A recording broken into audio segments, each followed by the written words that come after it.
Kani kadika Pati CTV. Banduai kerpang na kabanta ka jingja athat ki mensiam jeng kitu ki bal Khlad no na ka perthai. Kebalang Katolik Christian jisnam ke jupelong ya ke jingle anyam ke bakarpang na kabanta ki balayap. Ya ke ni jingle anyam ke baju pelong hakilom jitab man lakasnam na jusdang haka arterik unai weng ya ke bala jutep rokom kasngi ka All Souls Day. Riewngeit Riewngeit Kristan hakaleng kiri ke perthai. Haka ni ke jelaro la sakhi ya ke ni ke jingle anyam.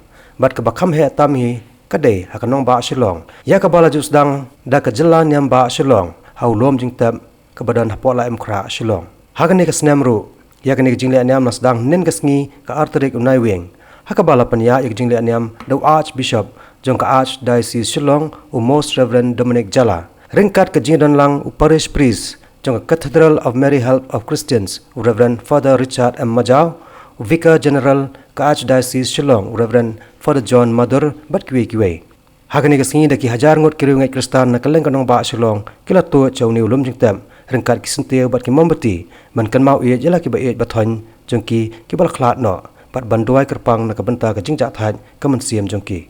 Therefore our life and our death too has got its deeper meaning.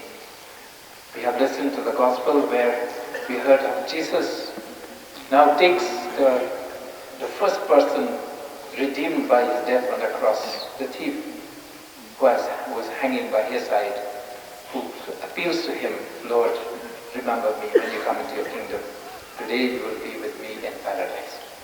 Today our prayer that we raise up here on this day is a prayer that every one of the souls of the faithful departed may also hear these words of Jesus. Today you are with me in paradise.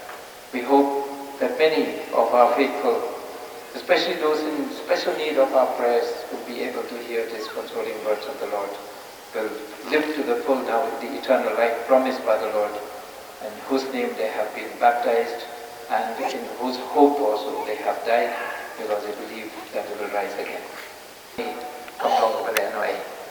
Namar gidon hakikti to muplay, without gobisharingi, like Ieid, without gobisharingi, like Isne. But haba mangi giladon lat panyadan Riewngeit begitu kepada teme kecilnya. But mangi itwai lang berki. But ihrap yaki makin lay tu kecing sup nak kini kepercayaan kamdan jing sanut. Tip hakul khidmat Ieid kiru. Kamtam kecing twai jungi jing twai jung kabalang. Ki sakramen jung kabalang. Ieid yaki makin jo dan lay tak pasuk. But kumta kecing poi jung ki hang ulung kentang lu. Kan long sasien kecing lay sup jung ki.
Kani Gadega Bathoiñ TV.